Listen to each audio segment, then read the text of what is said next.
Welcome to the Early Edge College Football Pick Show brought to you by BetMGM, the sportsbook born in Vegas. I am your host, Eric Cohen. College football is back. The best time of the year is here, and let's get going. Time to bring in the stars of the show. And quite simply, he is one of the best sports betting minds on the planet. He is known as M Squared, Mike McClure. We'll get to Arizona, Kansas State talk in a few weeks. Our next expert is not only a former college football player at Louisiana Lafayette, but he is as sharp as they come. He's already nailed two 13.5-point underdogs on SportsLine.com, and both nearly won outright in Week 0. It is Emory Hunt.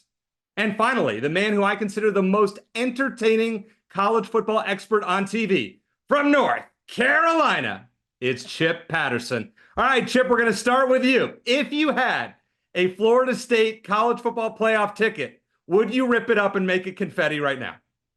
No, absolutely not. Until we get to see Clemson against Georgia, we get to see Miami against the Florida Gators, until we see the rest of that conference get out there, absolutely not. Because while Florida State does not have a team or a squad that I think is going to be able to go 11-1 the rest of the way, I mean, a two-loss team could win the ACC. So I am going to hold off on thinking Florida State can't make it, because Florida State can still win the Atlantic Coast Conference. All right, Emory, I don't want to spoil the end of the show where we're giving our dog of the week, but give me one non-Power 4 underdog to watch this weekend. Oh, wow. That's a vast number. So I'm going to probably say the one we're going to talk about later, and we'll get into the reasons why, and that's Sam Houston and Rice. All right, M Squared, do you have a tip for how to play totals in Week 1 as they seem more unpredictable than spreads? They can definitely be more unpredictable. For me, I'm looking to live bet a lot of totals. So typically, you've got scripted drives, right, coming out of a locker room. There's no time that it's more true than Week 1. You've definitely practiced opening drives. So I like to look for live unders after watching scores on opening drives in Week 1 of college football. That is a savvy take, and I'm already learning, and we're 2 minutes into the show. All right, let's start with our first college football storyline of Week 1. Can we trust transfer-heavy teams early in the season, or are they an auto fade until they prove themselves? Chip, we'll start with you. Auto fade, or are we just going to trust the random players combined together?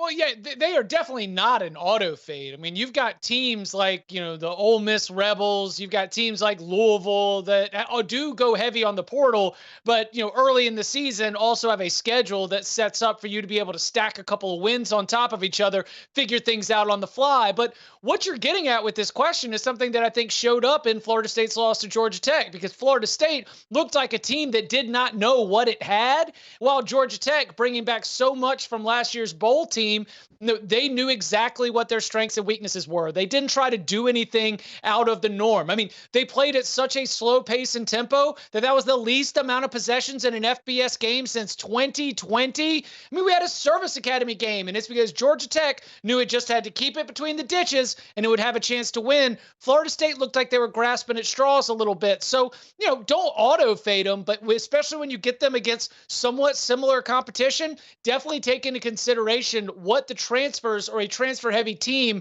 might have to do in terms of working the kinks out.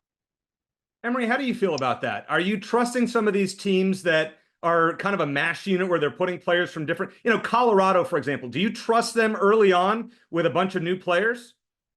There's a couple of things that factor at play for me. Is one, talent matters. So regardless of talent will find a way to do what talent does. And second, I don't want to put too much emphasis on Week 0 and Week 1, because you've had all spring and all summer to prepare for that first game of the season. So a lot of these games will be a lot closer, and it'll be a struggle match for both teams, because, again, you have so much prep going into one thing.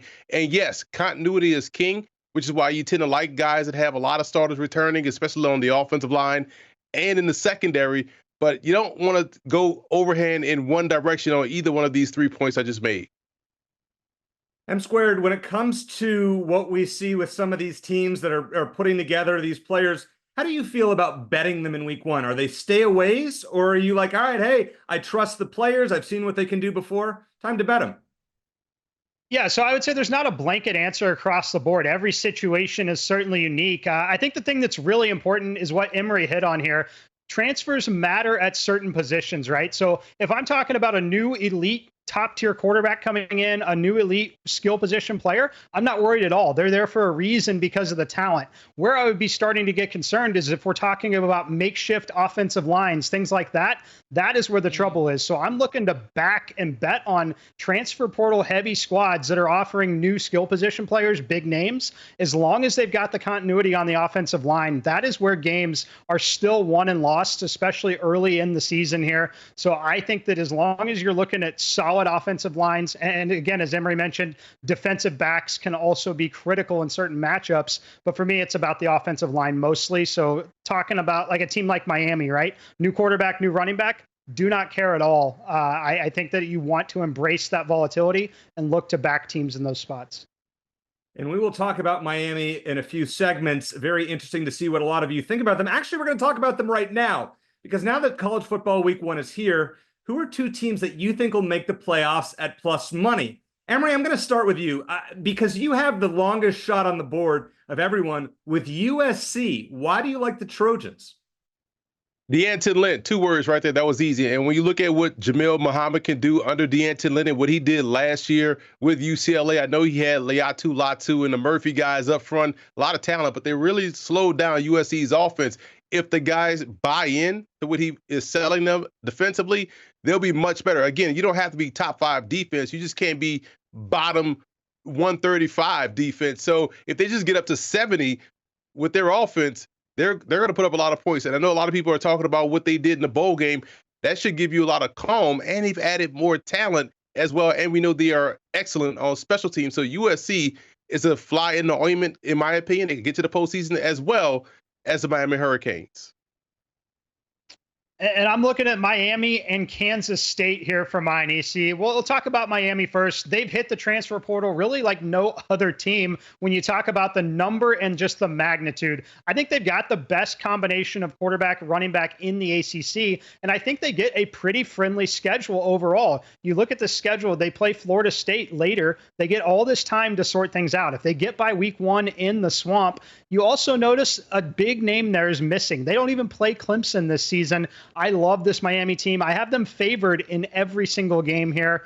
And then moving to Kansas State, same story. Just an absolutely beautiful setup for the Kansas State Wildcats. They lost their quarterback, Will Howard, but they didn't really lose him. He got run out of town by Avery Johnson, a legitimate Heisman contender. But you look at the new look Big 12, Texas and Oklahoma are gone. Now looking at this schedule here, they play Oklahoma State, of course, but they get them at home. They don't play the front runner in the conference, the newcomer in Utah. They play their rival Kansas at home as well. I think this is a great spot to back them. I think Avery Johnson, once again, a legitimate Heisman contender. But if this team gets through that Colorado game, we're talking about a Kansas State team that's probably going to win 10 or 11 games here and find themselves in the college football playoff.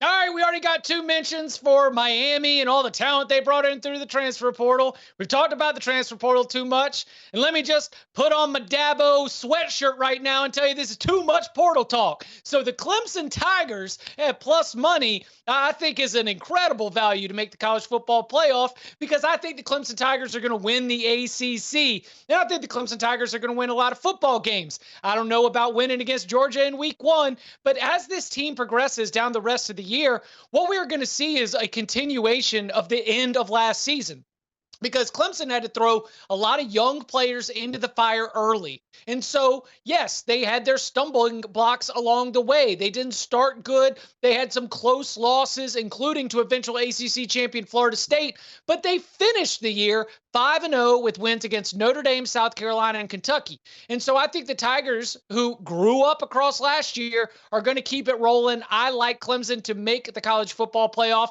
And finally, I am just not going to sell Michigan football stock. I think that Michigan, despite losing 13 players to the NFL draft, has proven over the last 3 to 4 years that they have elite player development, because a lot of those players that went to the NFL draft, I mean, it's not like their rival Ohio State. It's not like Georgia or Alabama. They don't all come in as 5 stars. Michigan just don't recruit like that, but they develop you both physically and in terms of your technique on the field. So I think that Michigan is not going to have a team that blows you out of the water, especially offensively, but there just are not many teams in the country that can block that defensive line led by Kenneth Grant and Mason Graham. And so I think it'll be a lot of low-scoring games, very defensive, run the football. But I think Michigan can do that enough to make it back to the playoff. You know, Chip, it's a lot easier when you know what plays are coming, which has been some of the allegations against Michigan.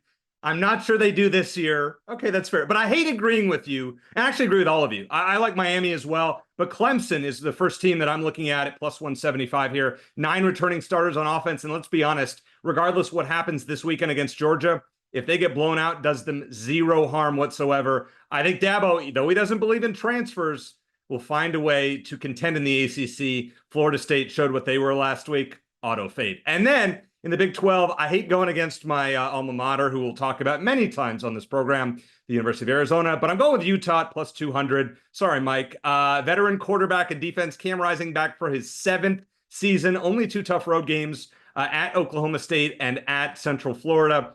Not really that concerned. I mean, that game on September 28th, that's a big deal, but no Kansas State on the schedule. Very well might meet the Wildcats in the Big 12 championship game come later this year. Should be fascinating. And we will talk about this often as we go along, as the season goes along. All right. Make sure, if you are not a SportsLine member, what are you waiting for? Make sure to join today for best bets and model picks. And we have a code that is better than any code that's offered right now on the site. Use promo code WINNERS for 60% off an annual plan. It's the best deal you can find right now on the internet, on TV, anywhere for sportsline.com. You're going to want to see all these great picks that are coming up this season. Now, coming up next, a top 15 battle where points might be at a premium. We'll make our top picks here on the Early Edge College Football Pick Show.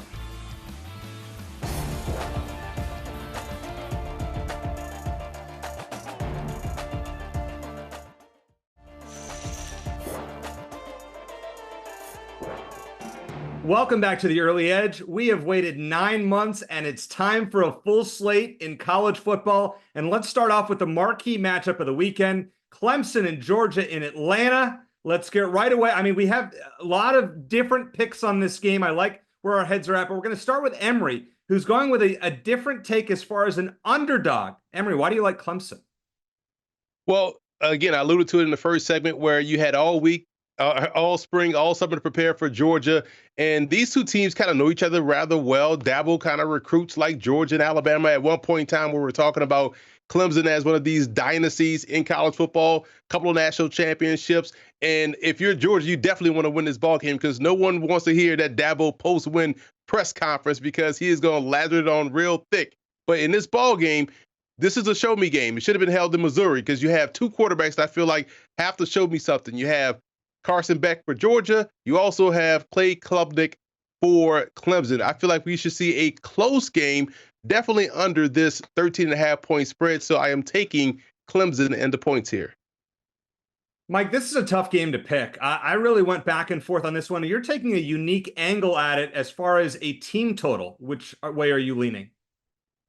Yeah, I'm going to be backing Clemson's team total under 17.5. And it's not to say that I don't like Clemson plus 13.5. I certainly think both of those plays could hit. Obviously, the full game under would as well. But when you look at Clemson and the style of play here, Kate Klubnik, I think he's fine, but I think he's far from elite in terms of throwing the football down the field, especially against this defense. If Clemson wants to win this game, they know they're not winning a game that requires them to score 30 points, right? They're winning a game that is a slower defensive game that's kind of played at the line of scrimmage and with that clock running. I think they're still going to run the ball quite a bit with Maffa. And I personally think Beck has a lot to prove on the Georgia side as well. We've seen that team start slow a number of times. I also don't think they're going to ask him to be a hero. I think that Georgia is more than content to go in and win this game by 7 points and play a really controlled style of game here. So I like the under 17.5. I think that having 3 touchdowns from Clemson, probably not going to happen against this defense. So I'm looking at this one. I love the fact that I can have a Clemson game where it's like a 31-17 kind of game, and we still cash this under on the Clemson Tigers. Music to my ears. We are going to agree on some picks. We are going to disagree on some picks. But gentlemen, I would argue that when I hear some of the points, especially coming from one of the sharpest minds around, Mike McClure, that line up with a lot of my starting points in my pick, that's only going to make me more emboldened in my position, because I agree. Clemson does not want to make any mistakes early. They want to run the football with Phil Maffa. They probably want to shorten this game, and they want to make sure that they don't have any turnovers. You remember, Clemson was one of the worst teams in the country in terms of turnovers, fumbles lost, so red zone fumbles lost. They want to take care of things. They just want to be able to lean on their defense, which I do think is the more talented side of the ball. And I also think that Georgia is more than content to make this a 4-quarter game, which is why I'm going to be targeting the first half under 24.5. And of course, we got a key number there at 24. I will also note that Dabo Swinney historically will kick more field goals, punt in plus territory, not exactly a risk taker, especially in big games.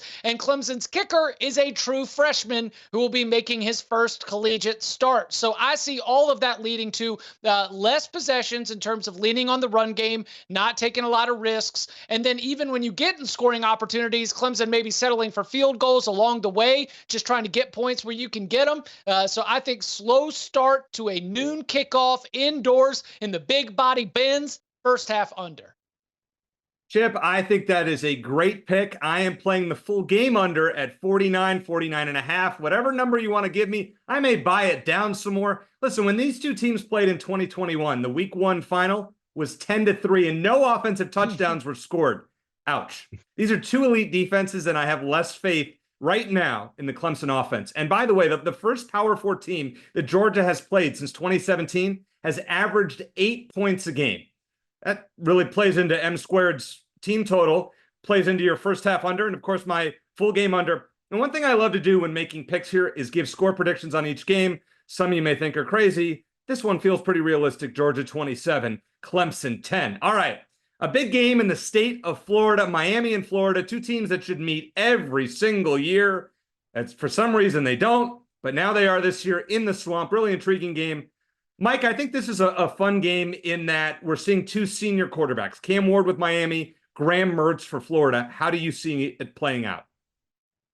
You know, I think Miami's clearly got the better quarterback here. I think Cam Ward is one of the best quarterbacks in college football. Frankly, I think he's extremely dynamic and will be in this offense. But to me, the story is just all of the transfers. We've seen Miami consistently really underperform, whether it's because of on-the-field execution by personnel, coaching decisions, whatever it is. There is a negative connotation around this Miami football program in certain spots, and there's an extremely positive connotation around the swamp. Yes, it is one of the more difficult places to go win a football game, but this Florida team, in my opinion, is nowhere near peak Florida teams. They could be by the end of the season, absolutely no doubt there, but I like this Miami team. I think that they're going to be extremely hard to stop. You talk about taking deep shots down the field. I think this team's going to move the football methodically down the field. I think they're going to play this literally 10 yards at a time because I think they have the personnel to do it with the running back situation and with Cam Ward at quarterback. So I love the price point here. You can find it as low as -130, as high as -152 in some places in the market. Just a wild difference. But I think this number should be closer to -170. I think they should be a -4.5 point favorite. So I'll take Miami here in the swamp.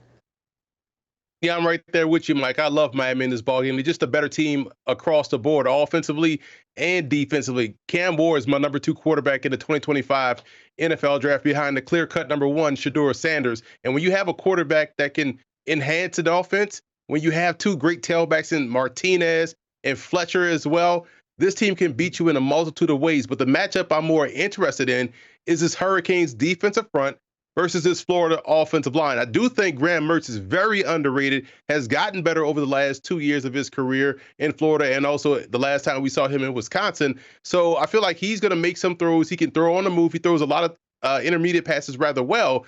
But will that offensive line be able to hold Miami? Can those transfers come in and hit the ground running for the Hurricanes? But I do like them overall. Yes, it'll be a nice environment for them. But at the end of the day, the better team will still win. I think that's Miami.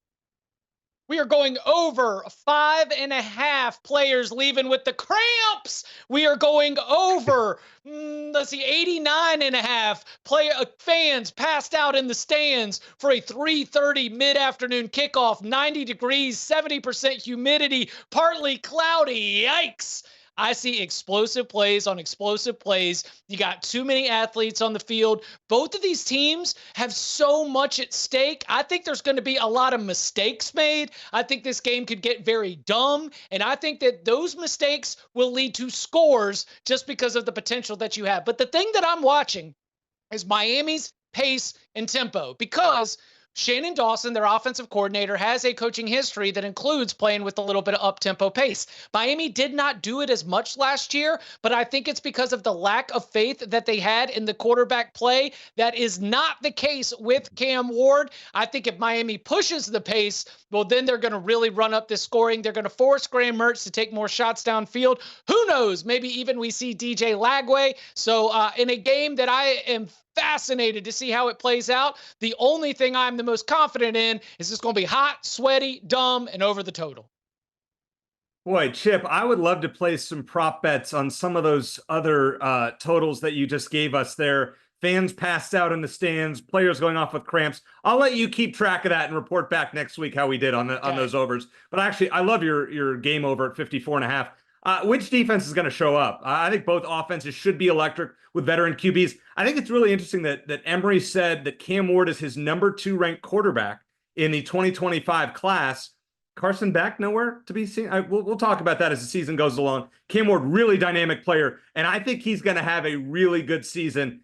The Billy Napier downfall at Florida starts on Saturday. Miami 34, Florida 31. I agree with all of you. We're not done with the week 1 top matchups. 2 more ranked versus ranked games, both involving the SEC. Shocker. Find out next on the Early Edge College Football Picks Show.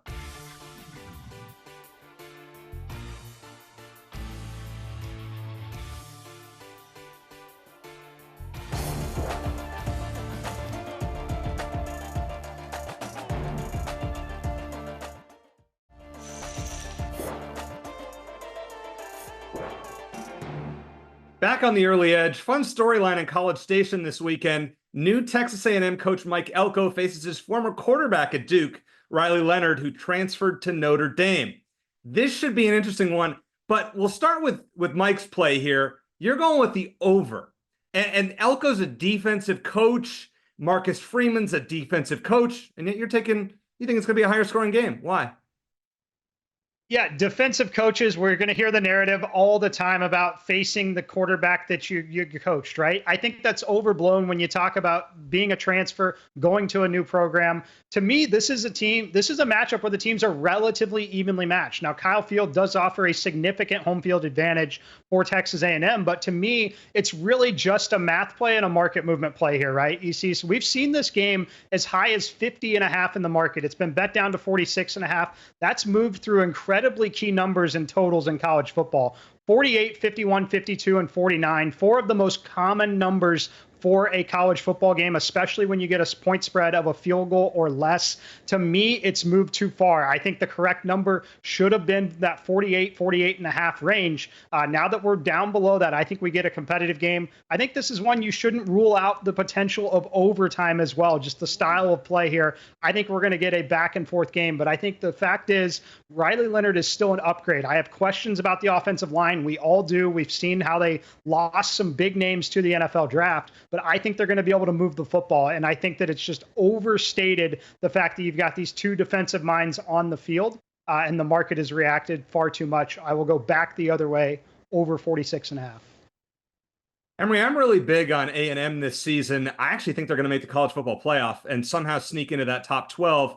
But let's start this week. And you agree, well, I think that the other 3 of us agree on the same pick. You're liking A&M to beat Notre Dame and cover with the field goal. Why? Well, every year there's a quarterback that gets unlofty first-round hype. One year is Tyler Van Dyke. Next year was Will Levis. Last year was Riley Leonard. I have to see it first, guys. And one person that knows how that looks is Mike Elko. So in this matchup, yes, it does matter to me, because what Texas A&M will do is make Riley Leonard beat them throwing the football. They didn't throw a lot at Duke. They were able to man the line of scrimmage, dominate the point of attack, run the football, play efficient in the passing game.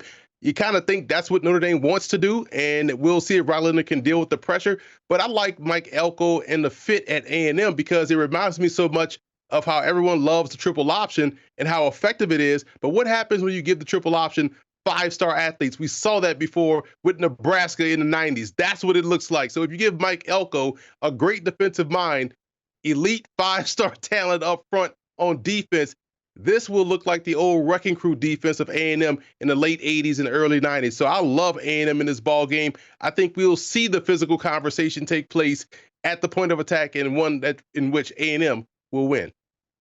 Let the children sing. All right.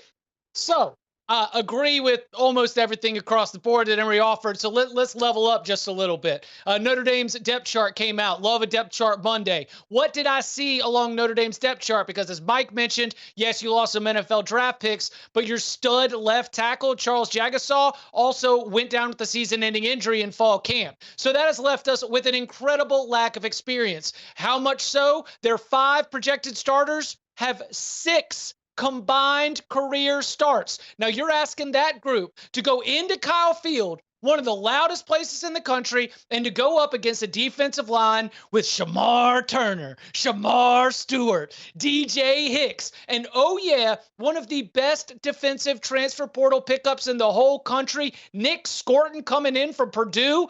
I think this defensive line is going to feast. Notre Dame should be glad they've got a mobile quarterback with such good sack avoidance, because if they had a statue back there, this would be an even longer night than it's going to be. So the entire of this game and my handicap of it is Texas A&M's defensive line, which is going to be a problem for every team they play, going up against an offensive line on the road, hostile territory with the lack of experience.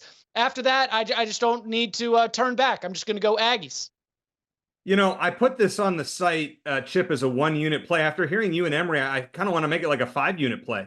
I don't want to like mortgage my house here, but you guys sold me on this A&M defense. I mean, I was already sold on Mike Elko and the Texas A&M, the home field advantage that they have with 105,000 people or whatever they've expanded Kyle Field to. I'm all in. I think Notre Dame plays a very easy-ish schedule the rest of the year, outside of a trip to USC at the end of the year and a home game against Florida State. We'll see about that. But I like A&M here a lot. Texas A&M 23, Notre Dame 17. Now, on Sunday night, the rare Sunday night college football game, very, very rare, we see the number 23 USC Trojans against the 13th ranked LSU Tigers. So both teams lost their starting quarterbacks to the NFL draft. Caleb Williams won the Heisman a couple years ago, went number 1 to the Bears. Jaden Daniels won the Heisman last year, went number 2 to the Commanders. Now, seeing our experts split on this game, Chip, or Emory, you know, I'll start with you on this one because you're going with the money line here. You're taking a stand with USC. Why? I love Miller Moss. I love Jamil Muhammad. I love D'Anton Lynn. I love the playmakers and speed that we see at USC in the backfield. Marks comes over from Mississippi State. We already know about Branch. You know about the punt return skills he brings to the table as well. So they have a lot of talent, and we know the offense will score. With LSU, although I feel like LSU is a fly in the ointment team this year, based off the offensive line, 2 elite tackles that they have, and I think they'll run the ball and their tight end play will look a lot like what Brian Kelly used to do at Notre Dame, because you lose 2 outstanding first-round talents at wide receiver. You lose a Heisman Trophy winner at quarterback. That was a dual threat guy that gave you a chance to win every game, and now you toss in a lot of unknown.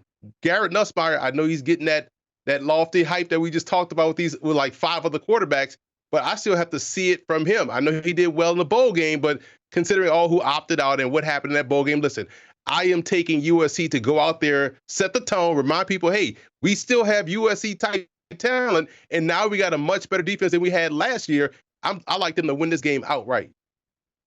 Yeah, I like where your head's at here. The thing that I would spotlight is that while LSU changed its defensive coordinator going out and get Blake Baker from Missouri, they did not have a lot of notable additions, particularly in the secondary, that makes me think that this Tigers defense is going to be notably less leaky. I mean, the way that teams were able to just move the ball through the air against this LSU secondary was so significant by the end of the year that you were just firing team totals all day and cashing tickets. And so so I think of an elite mind like Lincoln Riley going in there and trying to figure out ways that they're going to get matchup advantages for Zach Branch, for Deuce Robinson, for the rest of these USC skill players. And Miller Moss really has a handle of what Lincoln Riley wants to do. A little bit of X factor here. What is one of the new rules, or I should say new adjustments? We've got that headset communication. And when I'm thinking about which coaches are going to be able to help their quarterbacks out the most, it's not always going to be, here's where you've got the guaranteed pass, but it can be, here's what you want to avoid. When you see this, watch out and do this. And I think that that's where Lincoln Riley, that he's been coaching it all through the spring, off season, and the fall. I think that he's going to help Miller Moss be the best version of himself. And we're going to see USC. Would not be surprised if they win, but at a key number like 4, I'll take the points. So, Mike, LSU has not won a season opener since Joe Burrow was playing quarterback in their national championship season of 2019. Does that concern you? I know it's meaningless history. However, as we go into week 1 of 2024.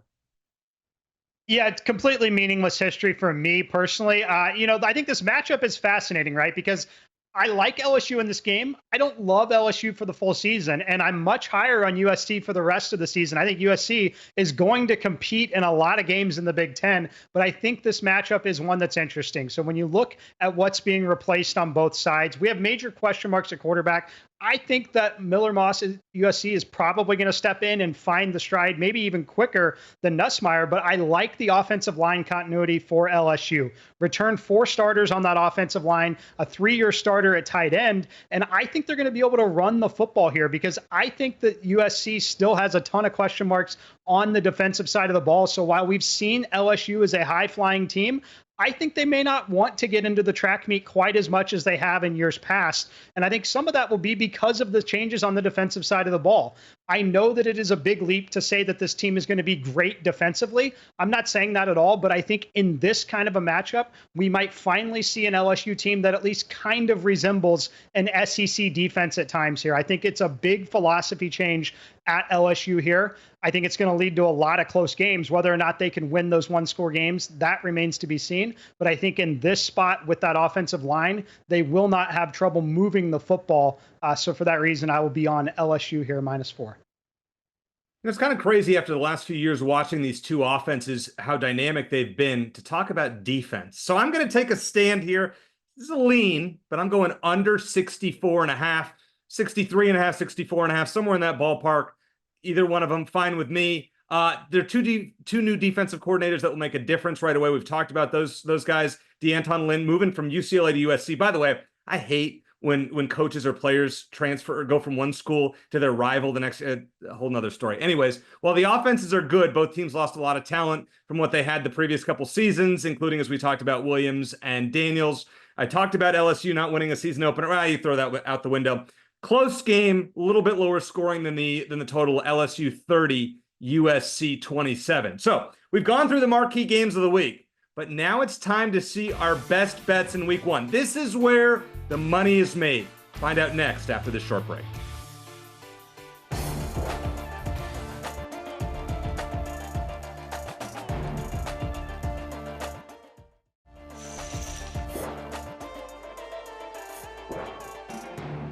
It is time for our best bets here on the Early Edge. We're all starting with a clean slate, but getting off to a fast start is key. And listen, I mean, I'm going up against the best of the best here. I need to make these picks count. All right, Mike, we're going to start with you. Give us one play that you absolutely love this week. We have not talked about the Miami Hurricanes enough here. I love Miami week 1 on the road in the swamp. -130, -135. I think this price point should be -170. Continue to play it. I played this for multiple units already and going to continue to add on game day. I love this Miami team. I think Cam Ward is one of the best quarterbacks in college football. They've got one of, if not the best running back as well. And they've just got loaded talent on both sides of the ball. I think this is a great time to back Miami. I think that they're in the college football playoff talk for a reason. I've got them favored in every single game here. We're not talking about significant travel in week 1. They're very comfortable in the heat. They prepare in it all the time. time. That angle is a little overblown, in my opinion, in this spot. So I love Miami against the Florida Gators in the Swamp. I think this Florida Gators team, which has a team total of 4.5, I think it's set there for a reason. I think this is a team that is maybe going to scratch to a bowl game if they overperform, but they're not grabbing this win against Miami. I'll play them here on the money line. I'm going Western Kentucky at Alabama, and Chip knows what I'm about to say because it's funny how long we've been talking about this dude since 2020. But Big Ponchatoula, TJ Finley, is at Western Kentucky, one of the strongest arms in college football. Did a great job with Texas State last year before they had the whole transfer issue with the quarterback coming in, and then he transferred out and goes to Western Kentucky. We're going to let him throw the football like he did at Texas State, leading those guys to their first bowl game in program history. You got Jalen Milroe, exciting player, Heisman finalist, in my opinion, a guy that can also throw the football deep. Keep an eye on this Bama secondary. I think that's going to be one where we're going to have to closely watch how they do this season. So plus 31.5, Alabama under Saban never really, covered these big spreads like this. And when you factor in a team coming off the spring and summer, practicing for Alabama's secondary, and with a shotgun arm quarterback, give me Western Kentucky plus 31.5. I'm going to go target a total in Austin as Texas gets a much hyped season going against Colorado State. And the key for me in trying to go over the number is that I think Colorado State can score, because what Colorado State has is at quarterback, specifically with Braden Fowler-Nicolosi, and at wide receiver with Torrey Horton, is they have power conference quality players. And so I think that the Rams are going to be able to go into this game. And while if they aren't able to score early, I think they're going to be able to score late, because Texas might want to rotate through a lot of bodies. It's going to be real hot for this midday kickoff there in Austin. And so I think eventually you want to get your backups in there. And defensively, I think Texas is going to miss a lot of those key players that are gone from last year's Big 12 title team. I'm going Stanford plus 9.5 in a late night special on Friday night against TCU. The Cardinal returned 6 of their top 7 tacklers on defense, their starting quarterback, top 3 receivers, top 2 rushers, and all 5 offensive linemen. They are one of the most experienced teams in the country. Now, TCU is upgraded on defense, and I'll never doubt the offense with Sonny Dykes, but this one has a little late night magic, maybe. All right, we'll just say TCU 35, Stanford 30, a comfortable cover at plus 9.5. All right, Mike, you talked about this pick earlier in the show, the over in College Station. We talked about Elko and defense, and yet you're still playing the over, one of your best bets. Yeah, I like the over. It's just a market play here. You see, look, it's 46.5. It's down from 50 to 50.5. And that gets you home in a 27-20 kind of game, which I think is an extremely realistic outcome when these two teams get together. You talk about the defensive side of the ball. You can still score points with defense. We're talking short fields. We're talking turnovers. We could see a very early turnover in this game that leads to a quick score. I think this game does ultimately go back and forth, though. The market is simply overreacted in this particular spot. These two teams are still going to be able to move the football in certain ways. But again, just a market play. I'll go over 46.5. I'm going to lay the 9.5 with Oklahoma State over the 2-time reigning FCS national champion South Dakota State. If this game was after a big game, then I'd be all over the Jackrabbits. But I do like the Cowboys with 20 returning starters to get the job done. One more total from me as we go to the big house. It's not the debut of the Sherrone Moore era because, EC, I remember your comment from the beginning of this show. They beat Penn State and Ohio State after never mind. We don't need to deal with that. So I think that this Michigan team is going to run the football and play great defense. And I don't think there's a lot of teams that are going to be able to score many points against this Michigan defense. And I don't know if Fresno State's going to be able to score any points against this Michigan defense. So look for me in a lot of these matchups where Michigan is going to be a heavy favorite, not to target Michigan covering that spread, because I don't know if their motivation is going to be to run the score up, just to run the ball, play it safe, punt when they need to. And so I think a lot of unders are in the Wolverines' future starting in week 1. Well, we'll see if they have the offensive game plan for Fresno State. That should certainly help your under. I think we're past that with Jim Harbaugh gone. All right. Mike has a total that's over in the state of Texas. Chip has a total that's over in the state of Texas. Well, I got to fit in here. It's week 1. I'm going UNLV Houston over 54.5. Houston with Willie Fritz from Tulane is projected as one of the worst teams in the Big 12, but veteran quarterback in Donovan Smith, who threw for 26 touchdowns and ran for 6 last year. UNLV lost their quarterback and running back, but they scored 30 or more points in 10 of 14 games last year. New quarterback. I mean, they have some potential with some of their new quarterbacks. Go offense under Brennan Marion. A lot of points. UNLV 38, Houston 28. Now, my favorite segment is coming up. Which week 1 favorites are on upset alert? Find out who we're fading coming up next.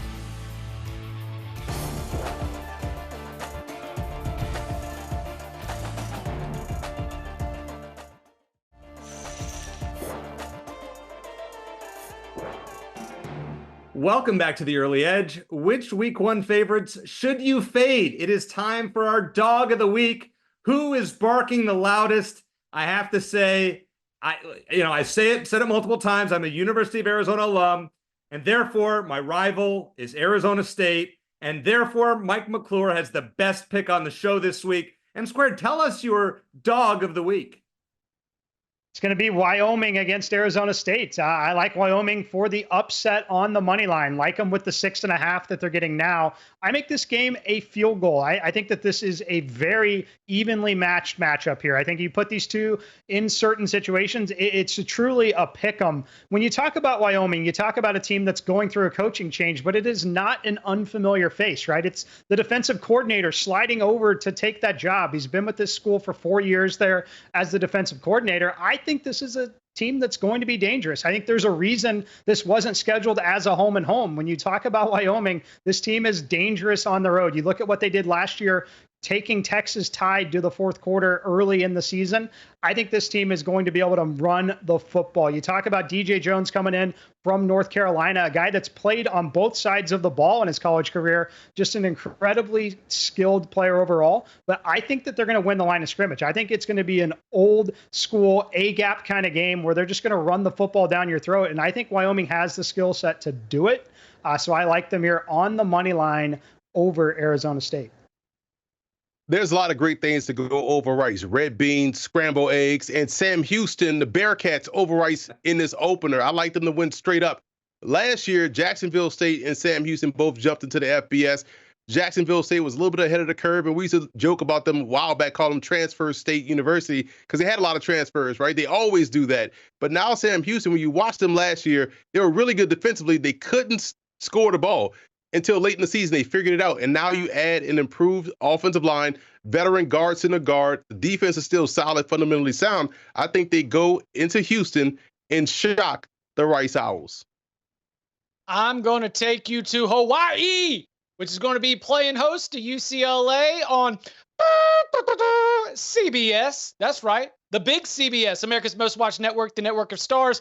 And what I like about this game is that Timmy Chang did not do anything against Delaware State. Well, he played about everybody on the daggum roster. You might say, but Hawaii didn't cover the spread. I said they had a spring game playbook. They just wanted to get everybody a sweat, and they wanted to run through a couple things, but they did not want to show anything. I think it's a brand new game plan, brand new playbook, and I think Hawaii is live to hand Deshaun Foster a loss in the first game of the Bruins era. Chip, I wish you had told me about the spring game playbook before I played the first half over in a late night special on Saturday. Did not go well for me. All right. The most overhyped team in college football are the Colorado Buffaloes. North Dakota State has won 6 of their last 7 against FBS teams. They are plus 260 in Boulder this week. On Friday it is. On Thursday. They have a 5th-year starting quarterback in Cam Miller. They have 9 of 12 all-conference players back. Deion Sanders is too busy whining about the media. Watch out. You're about to get bitten. North Dakota State 33, Colorado 30. Chip, am I crazy with that pick? Yes, I think Colorado's going to run them. But good luck. That was a lot of fun, guys. Looking forward to doing this each week this fall. For Chip Patterson, Emory Hunt, and Mike McClure, I am Eric Cohen. Thanks for watching, and as I always like to say, let's hit it big. Good luck.